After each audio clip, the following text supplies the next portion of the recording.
Hi friends, Radhika baby tips চ্যানেলে আপনাদেরকে স্বাগত। আজকে এই ভিডিওতে জানাবো কত পার্সেন্ট নারীর এবং কোন কোন মায়েদের নর্মাল ডেলিভারি হওয়ার সম্ভাবনা রয়েছে। গবেষণায় দেখা গেছে 85% গর্ভবতী মহিলার নর্মাল ডেলিভারি হওয়া সম্ভব। বাকি 15% গর্ভবতী নানা সমস্যার কারণে সিজারিয়ান প্রয়োজন হতে পারে। কিন্তু বাস্তবতা ঠিক উল্টো, 85% নারী সিজার হচ্ছে, বাকিদের নর্মাল। কিন্তু কেন হয়?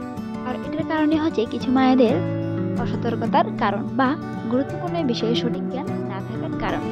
আজকের এই ভিডিওতে তুলে ধরবো এমন কিছু বিষয় নিয়ে। আশা করছি ভিডিওটি মনোযোগ সহকারে দেখবেন। তো কথা না বাড়িয়ে চলুন মূল আলোচনায়। আর সেই ক্ষেত্রে আশা করা যায় আপনার নর্মালে সন্তান জন্ম দেওয়া বা প্রসব হওয়া অনেকটা ইজি হয়ে দাঁড়াবে। ব্যায়াম, আপনি হয়তো আগে কখনো ব্যায়াম করেননি, কিন্তু গর্ভবতী অবস্থায় সেটা শুরু করতে পারেন। এর আগেও গর্ভবতী নারীদের প্রায় সকলে নর্মাল ও সুস্থ স্বাভাবিক সন্তান জন্ম দিতে নিতেন, কেননা তখনকার জীবনযাপনের ধরনও আলাদা ছিল। বর্তমানে এই যুগে নর্মাল ডেলিভারি আশা করলে আপনাকে কিছুটা ব্যায়াম করা উচিত, অথবা সঠিক জ্ঞান অবশ্যই প্রয়োজন। কি রকম ব্যায়াম করবেন সেটা চেকআপের মাধ্যমে ডক্টরের কাছ থেকে জেনে রাখুন। আপনার শারীরিক অবস্থা বুঝে ডাক্তার আপনাকে জানাবে আপনার কি কি করা উচিত, এমনকি কোন কোন সময় কোন ব্যায়ামটি করবেন। শারীরিক চাপ মুক্ত থাকা, প্রসবের সময় গর্ভবতী নারী যদি চিন্তা বা ভীত থাকেন, এর ফলে তার শারীরিক দিকে অক্সিটোসিন হরমোন নিঃসরিত হয়ে যায়।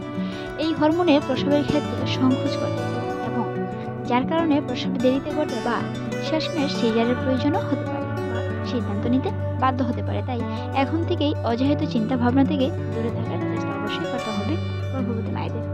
আপনারা যারা নর্মাল ডেলিভারি সম্ভব এবং নর্মাল বাচ্চা এরকম মন মানসিকতা তৈরি করুন এবং ভিতরে সাহস রাখার চেষ্টা করুন। পরিবারের সকলের উচিত গর্ভবতীর জন্য মানসিক চাপমুক্ত ও পরিবেশ বজায় রাখা।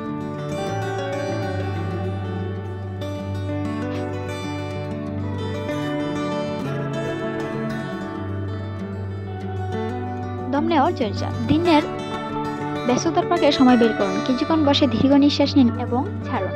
এরকম যোগ ব্যায়াম নিয়মিত করুন।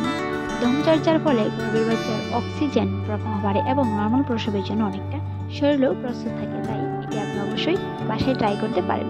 ভুল ধারণা, নর্মাল ডেলিভারি নিয়ে অনেক ভয়ঙ্কর বা গল্প হয়তো আপনি শুনে থাকবেন। সেই ক্ষেত্রে আপনাকে নর্মাল ডেলিভারিতে বা আপনার অনেক কষ্ট হবে সেই বিষয়ে আপনার গোপনাঙ্গ, তাহলে জেনে রাখুন সিজারের প্রসব এবং থেকে 1000 গুণ ভয়াবহ হতে পারে। নর্মাল ডেলিভারিতে কিছুদিনের মধ্যে আপনি ঠিক হয়ে যাবেন, কিন্তু সিজারিয়ান মাধ্যমে আপনার কাটা দাগ আপনি আজীবন বহন করতে হবে। তাই পরিবার কিংবা পাড়া প্রতিবেশীর কথা শুনে অযথা মন্তব্য নেবেন না। শারীরিক মিলনের সমস্যা হতে পারে, পরে বাচ্চা নিতে গেলে ব্যথাও আবারও শুরু হতে পারে। নর্মাল ডেলিভারি একটি প্রাকৃতিক পদ্ধতি, তাই এর উপর ভরসা রাখুন এবং নেগেটিভ গবেষণা থেকে অবশ্যই গর্ভবতী মায়েদের বিরত থাকতে হবে। হাঁটাহাঁটি করা, যে সকল গর্ভবতী নারী নিয়মিত হাঁটে তাদের নর্মালি সন্তান প্রসবের সম্ভাবনা অনেকটাই বেড়ে যায়। তবে একটু পরে পরে রেস্ট নিয়ে অবশ্যই হাঁটাহাঁটি করুন অথবা ঘরের কাছে অ্যাক্টিভ থাকুন। আপনার শরীরে ব্যায়াম হয়, বিশেষ করে আপনার শ্রবণের অঞ্চলে। সঠিক খাবার, আপনার ও গর্ভের বাচ্চার শারীরিক ভিত্তি খাদ্য অভ্যাসের উপর অনেকটাই নির্ভরশীল। তাই ঠিকমতো আপনি যদি পুষ্টি পেয়ে থাকেন, তাহলে আপনার নর্মাল ডেলিভারি প্রসবের জন্য অবশ্যই সম্ভব বা আপনার শরীর সক্ষমতা অর্জন করে। একজন গর্ভবতী বা গর্ভের বাচ্চা যদি শারীরিকভাবে দুর্বল থাকে, তাহলে সেক্ষেত্রে ডাক্তার অথবা নর্মাল প্রসব করার ভয় পান। তাই আপনার খাবারের দিকে অবশ্যই নজর দিন এবং পুষ্টিকর খাবার আপনি এবং আপনার বাচ্চার জন্য অবশ্যই গুরুত্বপূর্ণ। ডাক্তারি চেকআপ, একজন গর্ভবতীর কমপক্ষে 4 বার শারীরিক চেকআপ করা উচিত।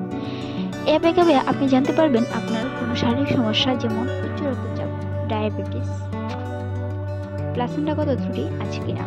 যদি চেকআপে সবগুলো ধরা পড়ে, তাহলে আগে থেকে ব্যবস্থা নেওয়া সম্ভব হয়। যদি শেষ সময় এগুলো ধরা পড়ে, তাহলে হয়তো নর্মাল ডেলিভারি সম্ভব হবে না, অথবা আপনার নবজাতক শিশুর অনেকটাই সমস্যা হতে পারে। সে বিষয়ে আপনাকে অবশ্যই খেয়াল রাখতে হবে। পানি পান, ভাবছেন পানি পানের সাথে নর্মাল ডেলিভারির সম্পর্ক কি? একজন গর্ভবতী দৈনিক 3 লিটার পানি পান করতে হয়। এতে গর্ভস্থ বাচ্চার অ্যামনিওটিক তরলের পরিমাণ ঠিক থাকে। এমনকি এটা আমরা প্রায় দেখি গর্ভবতীর অ্যামনিওটিক তরল কমে যাওয়া, যার কারণে দ্রুত সিজার করাতে হয়। তাই পর্যাপ্ত পানি পান করবেন এবং পর্যাপ্ত পরিমাণ পুষ্টিকর খাবার অবশ্যই খেতে হবে। সঠিক চিকিৎসা ব্যবস্থা, এটা খুবই দুঃখজনক যে কতিপয় অসাধু ডাক্তার বা চিকিৎসা প্রতিষ্ঠান কিছু আর্থিক মুনাফার জন্য ইচ্ছাকৃত সিজারের অপপ্রচারে আগ্রহ জানায় বা ভয় দেখায়। এছাড়াও ইন্টারনেটে প্রশিক্ষণ অনেক প্রতিষ্ঠান সিজার বেছে নেন, কিন্তু একজন ডাক্তারের উচিত নর্মাল ডেলিভারির জন্য সর্বোচ্চ চেষ্টা করা। তাই যেখানে আপনি সেই সাথে তাদের সাথে সুপরামর্শ রাখুন এবং কি যোগাযোগ রাখুন। ভিডিওটি এ পর্যন্তই। ভালো লাগলে সাবস্ক্রাইব করে পাশেই থাকুন, আর ভিডিওটি এতক্ষণ দেখার জন্য আপনাকে অসংখ্য ধন্যবাদ।